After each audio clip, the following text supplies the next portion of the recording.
Boa noite, então, gente. Pedir para vocês, né, quem puder ficar mais sentado agora, para a gente tomar essa postura, né, de mais força no nosso corpo, né, de mais comando, né, é importante a gente ter o comando desse nosso aparelho. Levanta-te, anda. Então, nós vamos fazer um pequeno exercício, né, a nossa narina esquerda, ela é mais intuitiva, ela é mais o nosso feminino. E a narina direita é mais a nossa força masculina. Então, como está hoje entre homens, eu vou trabalhar essa narina direita, tá? Então, da forma que você sentir tanto a narina esquerda, com qualquer um dos dedos. Começar uma prática agora, tá, Jordane? Com pranayama pela narina direita. Nós vamos tampar a narina esquerda. Você pode fechar os olhos enquanto eu vou guiando você. E por essa narina livre, desobstruída, você vai bem lentamente inspirar e lentamente exalar. Sem pressa. Não quer chegar em lugar nenhum agora, ok?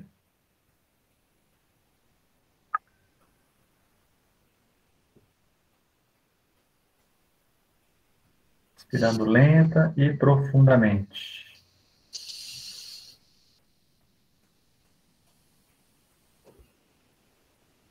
E sente que esse ar que entra vai conectando você com a sua força interior.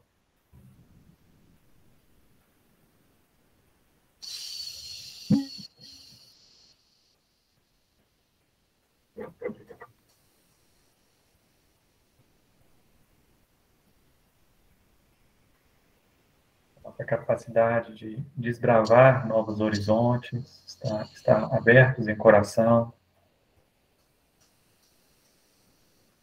a novos conhecimentos, saberes que nos auxiliam nesse caminho, nessa jornada.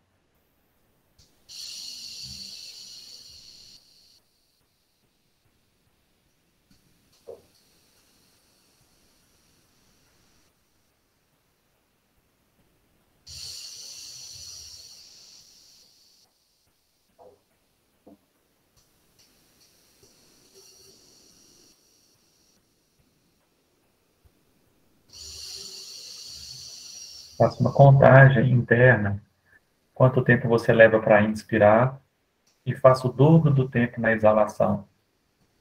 Pode contar assim, ó, tempo 1, tempo 2, tempo 3, inspirando, e soltem 6 tempos, por exemplo.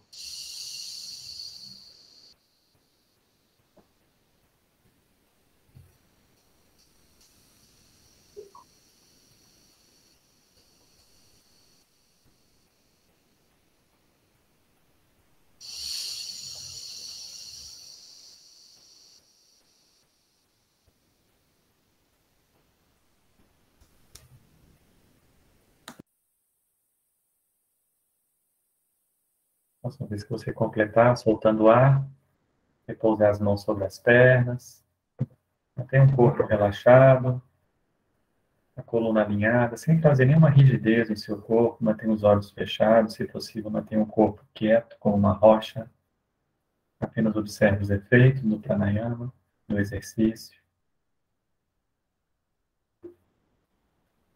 Conecte-se a uma luz no seu coração, a luz da sua sabedoria interior.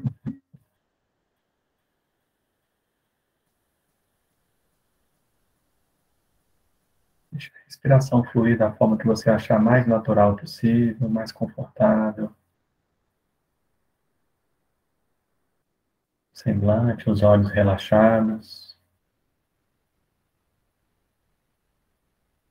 Sinta que a sua postura, ela te traz uma presença, uma disponibilidade em estar aqui, em corpo, mente, espírito. E se esvazie no momento. Fique nesse vazio, sem expectativas, mas observando o momento presente, assim como ele se apresenta. Pode estar consciente dos sons, sensações do corpo, sensações do toque dos pés, das mãos, do assento.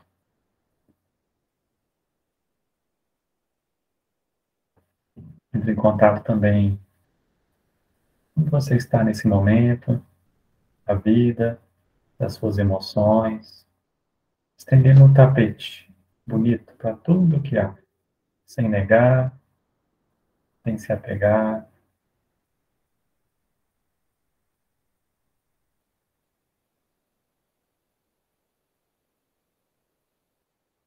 Vai renunciando de você mesmo como um personagem, dos papéis que você assume, para que você possa adentrar esse espaço mais íntimo em você, que é a sua verdadeira essência. Você pode imaginar isso no centro do peito. Como seria amar de uma forma desinteressada, desapegada?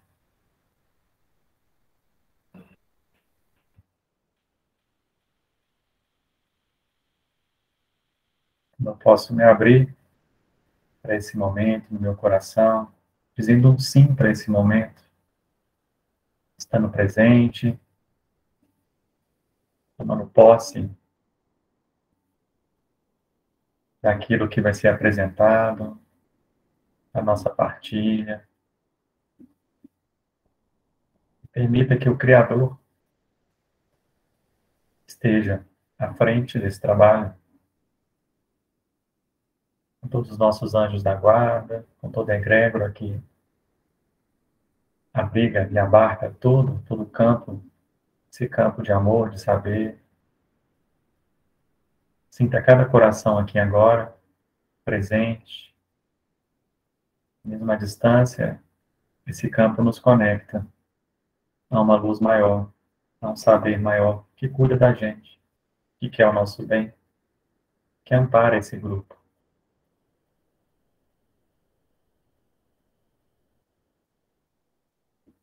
Então, todos são bem-vindos a estarem aqui, reunidos, abertos, disponíveis, felizes, estarmos vivos no corpo físico, de termos uma mente sã, de podermos compreender as palavras, de sermos a mais pura gratidão, uma gratidão sincera, de estarmos aqui hoje reunidos, em nome de algo que é maior do que nós mesmos e que está dentro da gente também. Om Shanti, Shanti, Shanti. Significa paz, paz e paz. Tomamos uma respiração mais profunda. Fique à vontade para mexer os dedos nos pés, mãos, espreguiçar, movimentos livres.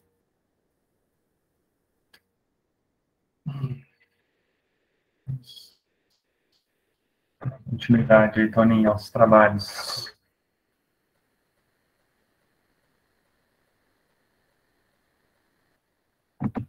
Vamos lá, pessoal. Boa noite, todo mundo. Jordane, Magna, que chegou, Laércio, Sérgio, Leon e Fábio.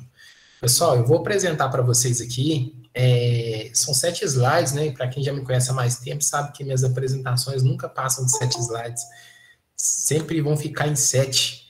E aí eu tento resumir de uma forma mais ampla e multidimensional tudo aquilo que eu quero trazer, né, para a nossa discussão, para a nossa reflexão dessa noite. Lembrando que o nosso grupo, de vez em quando, ele vai ser provocativo mesmo, sabe? A intenção é a gente fazer refletir, tirar a gente, às vezes, da nossa zona de conforto e daquela percepção que nós temos, às vezes, mais superficial de alguns conceitos, tá?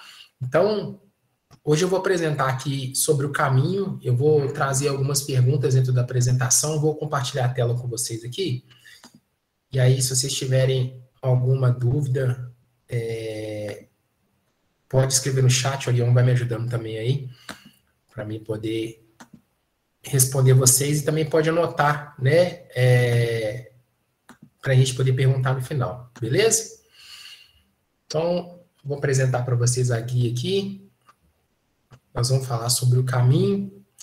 E a primeira pergunta que eu venho fazer para vocês aí, eu acho que é um ato já de reflexão, é: o que é o caminho?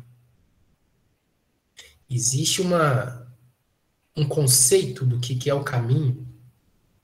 Quando a gente pergunta o caminho, quando a gente fala o caminho, o que vem na nossa mente, né? O que a nossa consciência traz como uma forma de leitura desse código do caminho, né? Então, essa pergunta que eu fiz para vocês agora, ela vai ser a base de cerne para o nosso desenrolar dessa apresentação. A primeira coisa que eu vou trazer é um conceito de uma religião, que é uma religião taoísta, né, do Tao, lá da China, para aqueles que já conhecem. É uma religião mesmo, né, desenvolvida muito no leste asiático. Os chineses, enfim, têm uma grande conexão com o taoísmo, né, e é uma religião não só monoteísta, não é só de um deus, existem milhares de deuses. Então a gente fala que ela é uma religião politeísta, né? E elas acreditam no fluxo natural dos acontecimentos da vida, que todos devem seguir a fonte do universo. É muito importante a gente começar já a trazer para a nossa percepção esses conceitos que são mais universalistas, são mais abrangentes, que a gente não consegue definir e encaixotar ele numa perspectiva mais, como pode dizer assim, conceitual, né? O céu é azul, né? A gente fala isso, é um conceito mais fechado. Mas a gente sabe que ele tem variações de tons, dependendo da luminosidade, do sol, do horário do dia, enfim. Então, quando fala fonte do universo, cada um vai ter uma interpretação do que é a fonte do universo aí. Essas tradições, né, mais antigas, ancestrais lá da China, elas enfatizam, em primeiro lugar, a serenidade, que é o ponto que eles trabalham principalmente, e aí nós vamos entender o conceito de serenidade, o que é ser sereno, né? Aprofundar um pouquinho para entender isso. Eles trabalham com a teoria da não ação, ou não reatividade, também dentro do budismo tem isso, né? O vazio, e aí a gente vai entender um vazio como talvez o todo absoluto, né? Ou nada absoluto também, que são conceitos mais universalistas, e a moderação dos desejos. A simplicidade.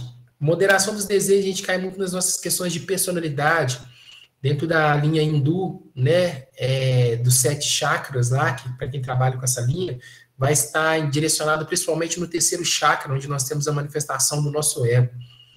A simplicidade e a espontaneidade. Isso são conceitos também sociais. O que é ser simples, o que é ser espontâneo, né?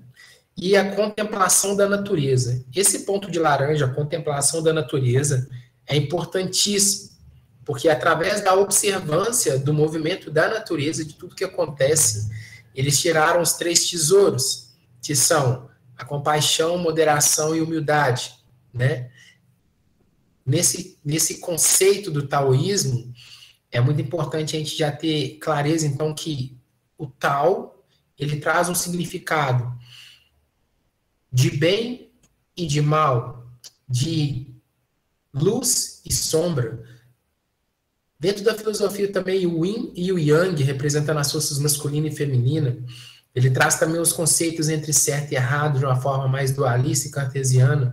Ele traz também a percepção daquilo que você pode entender como justo e injusto, né, dentro daquilo que você acredita de conceito. Só que aí a gente entra com um filósofo que sempre vem para poder trazer reflexões, e a filosofia, não sei se vocês entendem, né, o conceito de filosofia, né, como pode dizer assim, quando a gente estuda sofia, né, o significado seria de estudo, filo seria como se fosse de origem, de vida, o estudo da vida. Então, ou paixão também pelo conhecimento. Tem algumas linhas que falam que a filosofia é estudo, paixão pelo conhecimento. Outros vão falar que é paixão pela vida. Enfim. E aí o Nietzsche, que é um filósofo, acho que algum de vocês também conhece ele fala assim: ninguém pode construir em teu lugar as pontes que precisarás passar para atravessar o rio da vida. no caminho da tua existência, ninguém, exceto tu, só tu. O que uma coisa contrapõe dentro da filosofia do Tao e a percepção filosófica de Nietzsche, né? No taoísmo, eles acreditam que você, e como Nietzsche já está dizendo aqui, é responsável por tudo que acontece, inclusive pelas suas escolhas, pelas suas decisões. E isso é uma base de percepção que chega para a gente nesse primeiro momento e que todos nós aceitamos ela como uma verdade. Todo mundo aqui acredita que nós somos responsáveis pelas nossas escolhas, não é isso? Concordam comigo, sim ou não? Isso é uma clareza para todo mundo, que a gente é responsável pelas nossas escolhas. Alguns acreditam, outros não. Mas eu queria entender assim, de forma mais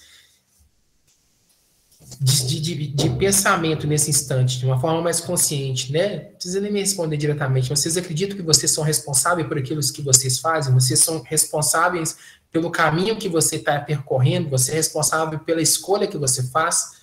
Você assume a decisão e as responsabilidades e consequências da decisão? Porque Nietzsche fala aqui, para atravessar o rio da vida, no caminho da tua existência, ninguém, exceto tu, só tu, pode fazer essas pontes. Mais ninguém, só você que pode construir ela. E aí, eu vou trazer também, claro, trouxe já da religião, trouxe da filosofia, vou trazer também de uma passagem bíblica, para aqueles que estão ligados aí ao cristianismo, em que Jesus respondeu assim: eu sou o caminho, a verdade e a vida. Ninguém vem ao Pai a não ser por mim. E aqui tem a palavra caminho, a palavra verdade e a palavra vida. Todos os três, tanto da filosofia quanto da religião do taoísta, acreditam na verdade. Acreditam que nós sermos íntegros, e aí esse íntegro, eu vou trazer ele com I maiúsculo, porque ele vai de percepção para cada um do que é integridade, mas íntegro pela essência, e essa essência está conectado àquela que você tem como conhecimento e entendimento do que é aquilo que te ilumina, aquilo que te guia, aquilo que é, ao mesmo tempo, ligado à lei moral, à lei humana e à lei da justiça divina. Porque existe uma separação quando a gente fala, mas isso não é justo. Será que o caminho que eu estou percorrendo agora é justo? Será que realmente eu fiz essa escolha ou me colocaram aqui? Porque muitos de nós acreditamos, às vezes, que o que a gente está passando não é nossa responsabilidade, que fizeram a escolha pela gente. E nós estamos aqui sofrendo porque outro, entre aspas, foi ruim comigo, outro me prejudicou, outro fez aquilo outro. E aí a gente começa, né, nessa conversa, nesse murmúrio, nessa acusação, e acredita, inclusive, que as coisas que estão acontecendo no mundo, né, de uma forma geral, é responsabilidade dos outros, nunca é nossa responsabilidade. E aí, quando Jesus fala, né, eu sou o caminho, a pergunta inicial que eu fiz para vocês, o que é o caminho? O que é o caminho? O caminho são as nossas decisões, o caminho são as nossas responsabilidades que a gente assume, o caminho é as escolhas que a gente faz consciente ou inconsciente. O que é o caminho? O caminho é uma rota que eu vou seguir em direção ao que nós encarnados sabemos. Vamos pensar assim, estamos todos nós voltando para a unidade. Então, todos nós vamos viver um período aqui nesse plano encarnados, mas todos nós vamos desencarnar. Só que isso vamos pensar assim, um conceito, né, social, é o fim do caminho que nessa jornada no planeta Terra, nesse avatar, nesse corpo que a gente está usando, para quem acredita, né? Então, assim, nós temos um percurso, nós temos um caminho. Agora, o que é o caminho? Vamos começar a trazer para a percepção o que é o caminho. O caminho são as minhas escolhas, são as responsabilidades que eu tomo, são as minhas atitudes, são as minhas ações, são as minhas percepções sobre o que está acontecendo na minha vida. O que é o caminho? E aí tem um outro filósofo que trouxe duas ideias, né, para a gente poder refletir sobre essa questão. E aqui que vai entrar num paradoxo, às vezes, nós vamos nem falar de Zenão de Aléia, talvez alguns de vocês já ouviram falar, que era um cara que gostava de fazer paradoxos dentro dessa linha dos filósofos aí. E, inclusive, ele criou um conceito que chama efeito Zenão, quântico. depois eu vou explicar para vocês isso. Que às vezes ele responde muitas questões que nós estamos vivendo, que está ligado à física quântica, né? Mas o que o Friedrich Hayek traz aqui? Primeira coisa, ele foi um cara que criou o conceito de determinismo, tá? Aqui nós vamos começar a perceber a profundidade do que significa caminho. O que ele traz para a gente? O determinismo do latim, em latim, né, significa determinare, e é uma adição do prefixo de para fora. Olha que interessante isso. Tudo que parte de mim, tudo que acontece no meu interno, no meu inconsciente ou no meu consciente, no meu mundo microscópio ou macroscópio no meu ser, de certa parte, a partir do momento que eu transformo isso em realidade, ou através da ação, através da palavra, ou através da atitude, ou através da própria energia que eu irradio, isso vai para fora. E isso, então, vai terminar, ou provocar algum tipo de reação. É como se fosse aquela segunda lei de Newton, né? Ou ação e reação, ou dentro da lei hermética também, causa e efeito. Mas só o que a teoria do determinismo fala, né? Ela fala principalmente que tudo que nós estamos vivendo de uma forma consciente ou inconsciente já foi predeterminado. E que essa ideia de livre-arbítrio é uma ilusão. E ele fala assim, o que acima de tudo diferencia os deterministas, quaisquer que sejam de seus críticos, é a afirmação desses últimos de que a alma, a vontade, o desejo e a escolha existem num universo à parte, separado do universo causal. O que isso quer dizer? De uma forma mais direta. Que todos nós que estamos aqui, nesse momento, assistindo essa aula, em algum momento da sua vida, que você não tenha consciência nesse instante, você já tinha determinado que estaria aqui. Maluco, né? A gente pensar assim. E que isso não é uma escolha consciente. E aí, ao mesmo tempo que os deterministas acreditam que tudo que nós vamos experimentar nesse caminho, nessa jornada, já tem um plano. E aí você pode dar o nome do plano divino, plano universal, plano de energia, já é algo determinado.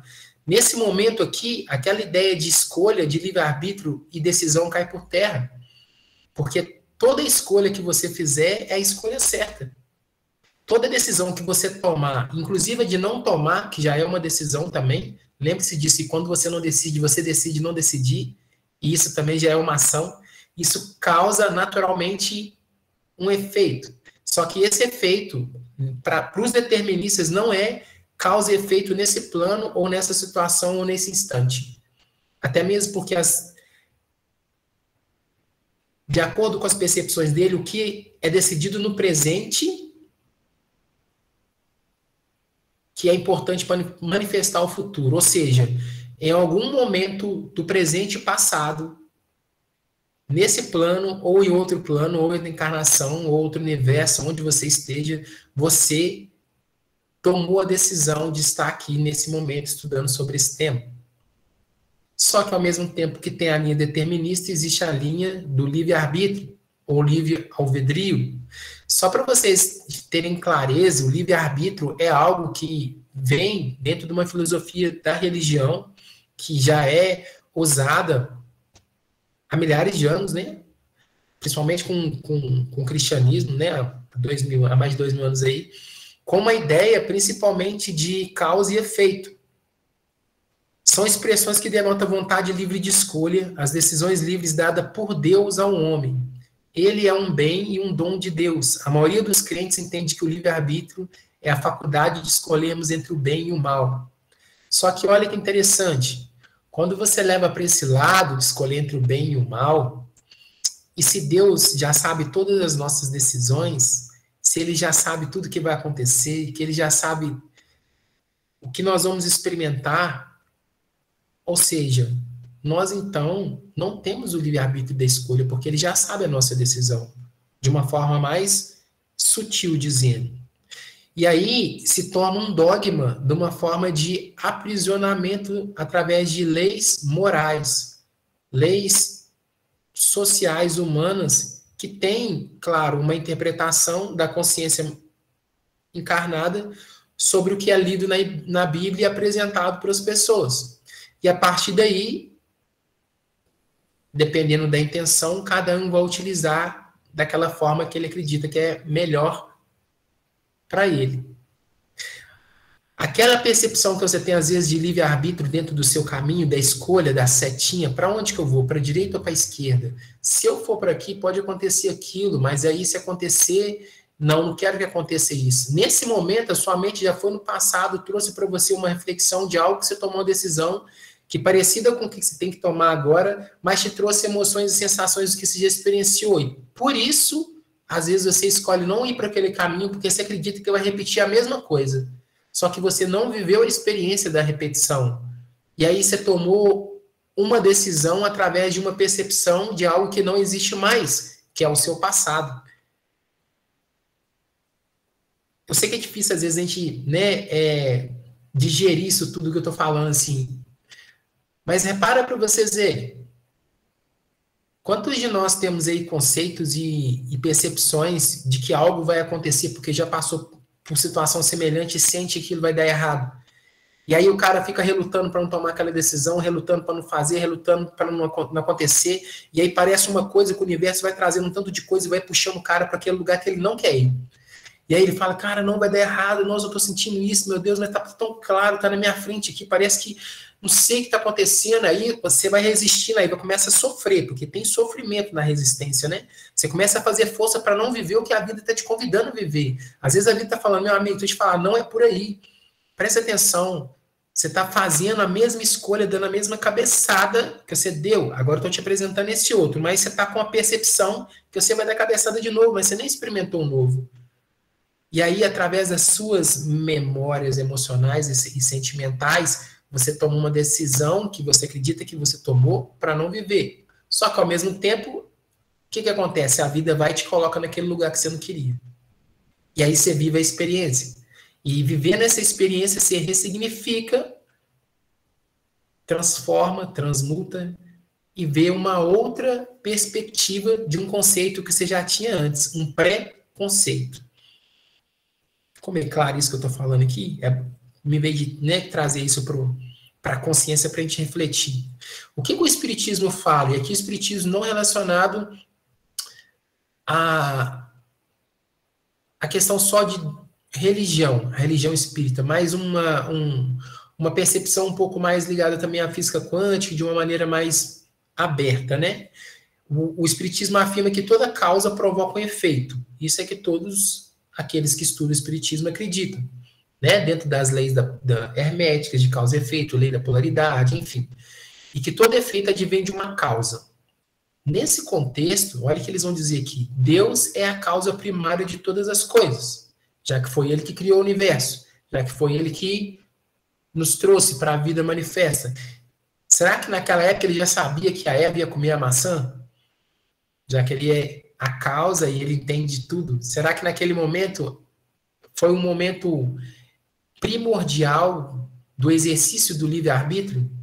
Porque, na verdade, a regra do paraíso era o seguinte: vocês podem utilizar tudo do jardim aqui do Éden, vocês podem fazer o que vocês desejarem. A única coisa que não pode, a única regra que tinha, só uma regra: não comer da árvore da fonte da vida, da árvore da sabedoria. E foi a única que foi quebrada. E aí, a gente pode pensar assim, vamos pensar de forma determinista no primeiro momento, só como reflexão. Se isso é algo que teria que acontecer para a humanidade viver o que ela vive hoje, Deus já sabia que a Eva ia fazer isso. Ele estava só esperando acontecer. Ele já sabia que Adão ia sair junto com Eva, que eles iam sair do paraíso, que ia ter que seguir seu caminho, ia procriar, ter filhos, Caim e Abel. Já sabia que Caim ia matar Abel, que depois ia ter um outro irmão, que aí ia ter a separação, né, das castas, daqueles que vieram através de Caim, do outro irmão, que eu esqueci o nome dele aqui agora, sem ser Abel que morreu. Sete. Isso, né? Os descendentes de Sete. E assim, ele já sabia de tudo isso, ou seja, era só um processo de manutenção do que já estava como efeito quando ele criou o mundo. E aí, o que os espíritos acreditam, né? Os espiritistas afirmam-se que o livre-arbítrio ganha proporções maiores à medida que o grau de evolução, tanto moral e intelectual do espírito se desenvolve. Olha que interessante, fala grau de evolução moral, e aí ligado às leis morais, ao mundo em que vivemos, intelectual, relacionado aos conhecimentos, às bases que nós temos aí de, né, informações e de evolução da nossa mente, ao mesmo tempo a evolução do nosso espírito, da nossa consciência espiritual. E essa consciência espiritual, a gente não consegue mensurá-la. A gente consegue apenas senti-la, porque ela é experienciada. O livre-arbítrio pode ser limitado em determinadas situações. Aí já entra uma confluência entre livre-arbítrio e determinismo, né? Quando isso proporciona evolução na condição moral e intelectual do espírito, como no exemplo no caso das reencarnações compulsórias, onde o espírito ocioso, é aquele espírito que não trabalhou, que não evoluiu, que não cresceu, que não aprendeu, é compelido a reencarnar, mesmo contra a sua vontade, subjugando-se seu livre-arbítrio, ou seja, já que você não evoluiu, já que você não cresceu, não aprendeu na escolinha, vai ter que repetir o ano. Ou seja, será que nesse momento, então, o livre-arbítrio não existe também? Será que existe essa punição, vamos pensar assim, né? Dessa visão como talvez os evangélicos, os católicos gostariam de dizer, de você voltar para cá para pagar os seus pecados que você desenvolveu enquanto você estava aqui? E aí, nessa reflexão, o livre-arbítrio é a liberdade de escolha que temos dentro das limitações que nos impomos por falta de evolução moral e intelectual, ou seja, a falta de conhecimento. Resumidamente, a partir do momento que a gente vai tendo autoconhecimento, que a gente vai aprofundando nas nossas manifestações como ser senciente, a gente vai tendo capacidade de discernimento entre aquilo que eu julgo ser moral, entre aquilo que eu julgo ser verdade, com V maiúsculo, e confluindo naturalmente com o meu espiritual. Se está em harmonia, em conexão, se está em total ressonância daquilo que eu estou radiando. Ou não. E a partir do momento que eu vou tendo mais consciência sobre isso, expandindo, percebendo, entendendo que tudo segue essa percepção, talvez, de causa e efeito para aqueles que acreditam dentro, né, do livre-arbítrio, ou para o determinista que não acredita, né, porque já está tudo predeterminado e toda escolha é a escolha certa. Como que eu me coloco diante das escolhas e do caminho que é me apresentado? Porque uma vez que eu sei que quando eu tomo uma decisão, essa decisão ela vai gerar de todas as formas consequências, mas eu não sei quais são as consequências. E aí que entra numa coisa muito linda, gente, que é a manifestação do nosso ego. O nosso ego vem de forma sutil, bem doce, sabe? Sorrateiro, bem de levinho, e trazendo percepções e falsas ideias do que pode acontecer. E muitas vezes nós demoramos a tomar a decisão simplesmente porque a gente cria dentro da nossa consciência, do pensamento, uma ilusão de lei moral, uma ilusão de livre-arbítrio. Simplesmente por medo de experimentar coisas que a nossa consciência nunca experimentou, mas que a nossa alma anseia, mas que a nossa alma deseja, do fundo do coração. Que por isso, às vezes, nós somos levados a viver experiências que conscientemente nós não gostaríamos de viver. E aí a pergunta que fica essas aqui são as referências para vocês, né? O que é o caminho? O que é o caminho?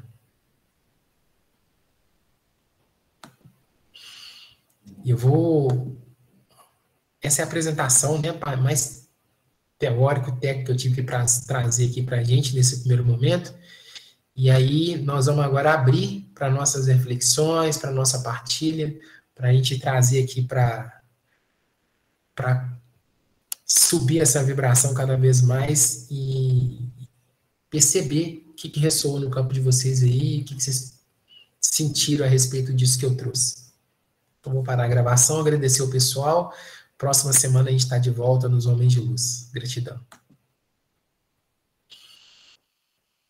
Deixa eu só parar a gravação aqui.